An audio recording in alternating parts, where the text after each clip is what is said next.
avec le lettrage d'origine. Voilà, ça c'est le lettrage à la main De Milan. Et là c'est une police. Alors, on vous accueille aujourd'hui à la librairie des Fables parce que nous participons aux 48 heures de la BD. Les 48 heures de la BD, c'est une animation nationale qui est soutenue par le CNL et en partenariat avec des éditeurs de bandes dessinées et tout un tas d'acteurs autour de la BD, des auteurs, des illustrateurs. Voilà. Donc cette opération a pour but de mettre en avant la bande dessinée et tout ce qui tourne autour. Pour donner l'accès au plus grand nombre, on propose aux clients d'acquérir des bandes dessinées au prix de 2 € pendant toute la durée de l'opération, donc les 6 et 7 avril cette année. Ici, à la librairie des Fables, on a complété l'opération en accueillant 3 intervenants autour de la bande dessinée, un auteur de BD, un illustrateur et un intervenant un petit peu moins connu dans son métier qui est le lettreur. Donc je vous laisse le soin d'aller les découvrir à la table de librairie.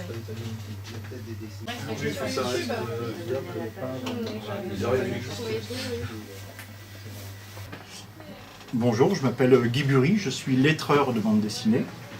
Je travaille entre autres pour les éditions Casterman. Voilà. Et je crée des polices de caractère. Et je fais le lettrage proprement dit des bandes dessinées. Je remplis les bulles des albums, je dessine les bulles parfois, pas tout le temps. Voilà. Quand c'est des traductions, ben, il faut coller au plus près de l'original, du travail original de l'auteur dans sa langue, et retrouver l'esprit des caractères ou de son écriture dans le travail traduit. Alors moi je suis Fernando Goncalves Félix et je suis illustrateur et poète, plus ou moins. Et donc je travaille plutôt pour la Clé d'Argent, qui est un petit éditeur du Jura, qui est spécialisé dans la littérature fantastique. Et donc chez eux j'ai eu l'occasion de sortir Les Poumons du Diable, qui est un recueil de poèmes et de dessins. Des dessins à la plume, en noir et blanc. Et des poèmes un peu sombres, c'est une collection, la collection Noctis, qui est donc un peu spécialisée sur des poèmes à l'âme torturée. Je suis Frédéric Bonnelet, plus connu sous le nom de Bones. J'ai fait éditer auteur de bande dessinée, j'ai fait éditer ce bouquin chez Sandawe, un éditeur participatif, donc chacun donne ce qu'il peut pour que la BD soit éditée. Donc le premier tome s'est fait éditer, le second tome va sortir en septembre-octobre, et le troisième est en cours de financement. Donc si vous voulez nous rejoindre, c'est sur sandawe.com. Je fais ce premier bouquin sur la Première Guerre mondiale en partie, avec une grosse part de fantastique, très Lovecraftien pour ceux qui connaissent. Je suis beaucoup influencé par la BD américaine. Ça s'en ressent au niveau du format et puis au niveau du graphisme. Et c'est mon premier bouquin, parce que je suis venu sur le tard. Avant, je bossais dans le voyage, voilà. Mais ça mène à tout.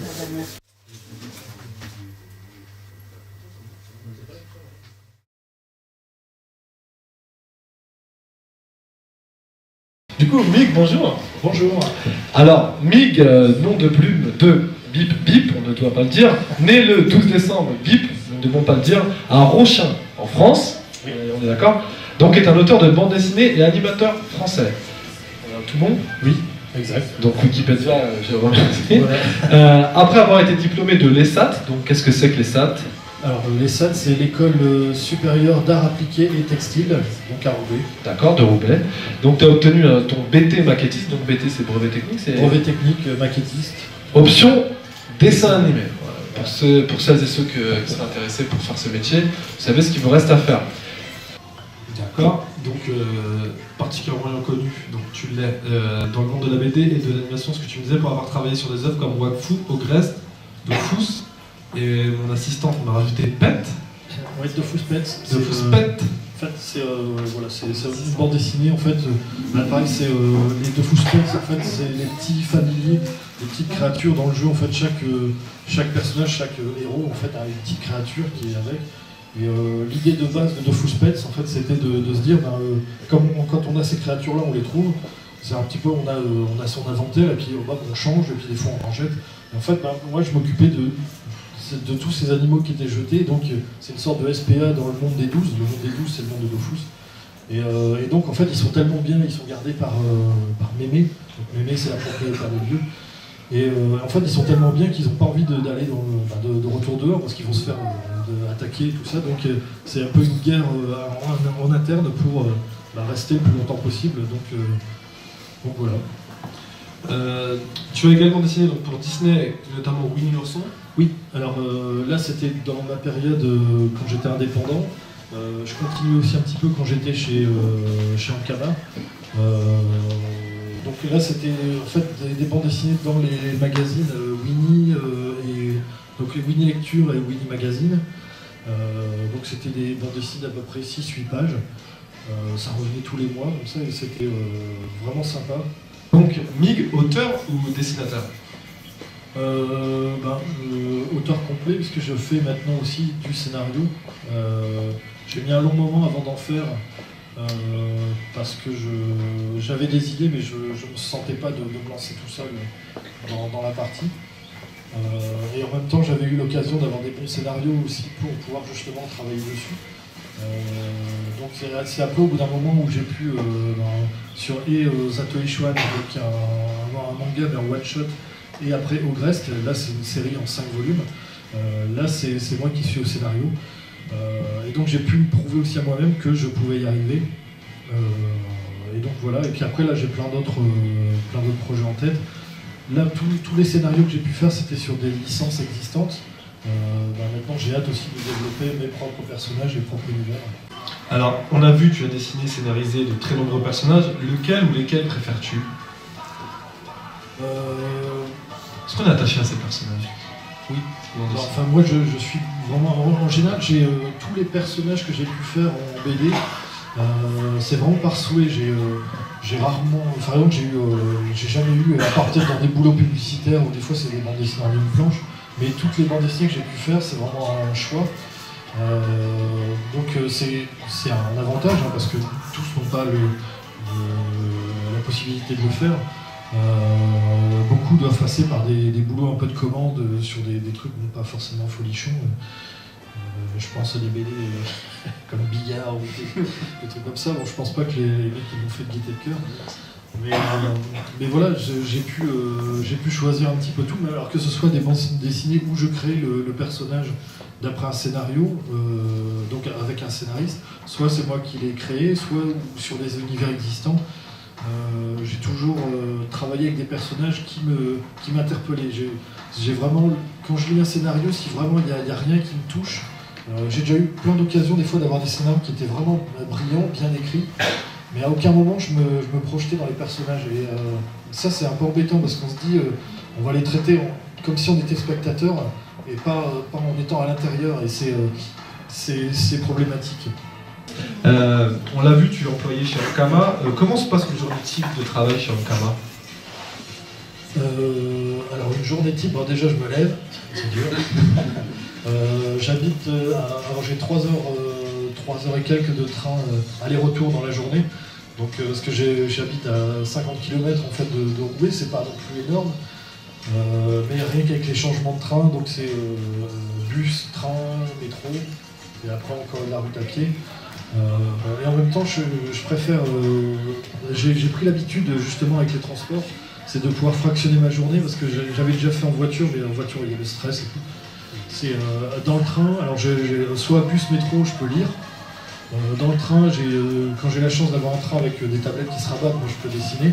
Donc souvent je fais du crayonné, des choses quand même parce que bon, quand il y a les changements de voix, maintenant je les connais, les changements de voix, donc je lève le crayon, mais sinon j'ai déjà essayé, parce que j'étais vraiment en retard, de faire de l'ancrage, donc avec le pinceau et puis l'encre de Chine dans la main, mais c'était pas...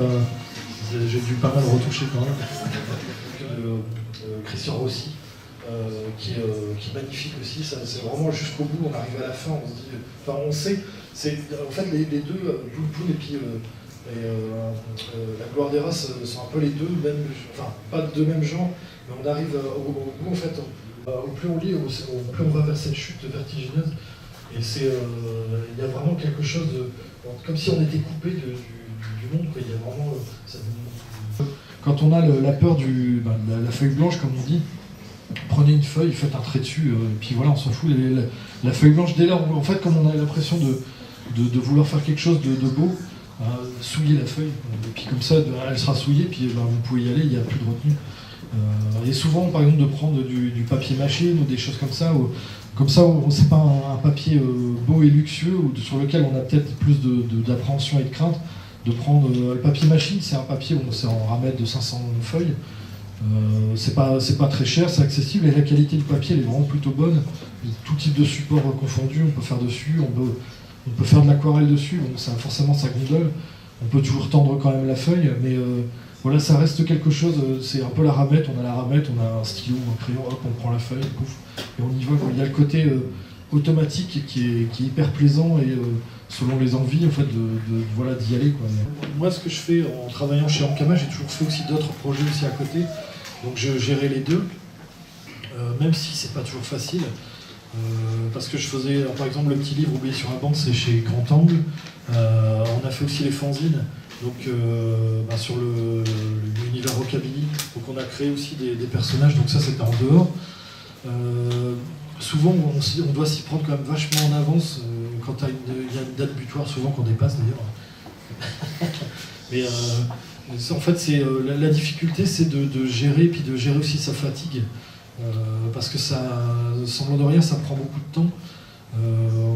Alors là, en ce moment, je dors plus que d'habitude, mais avant, je faisais des nuits très courtes quand même. Je dormais 3-4 heures par nuit pour pouvoir jouer, justement, faire un petit peu tout ça, de faire un peu ces boulots-là. Mais c'est vrai qu'au bout d'un moment, ça épuise quand même, parce que c'est un rythme qui est assez effréné. Ok, donc c'est Hugo utilisant son portail sur le terrain de Beauport.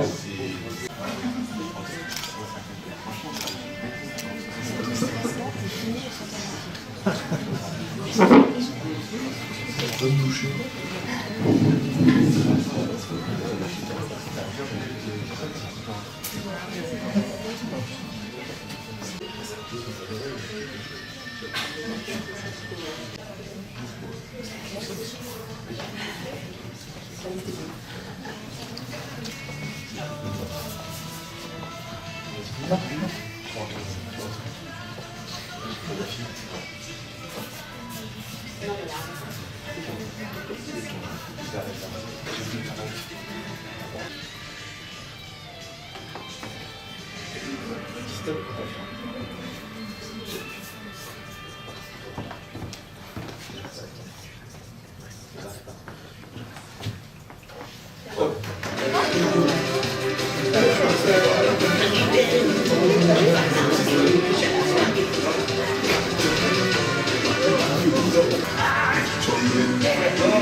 Alors, maintenant,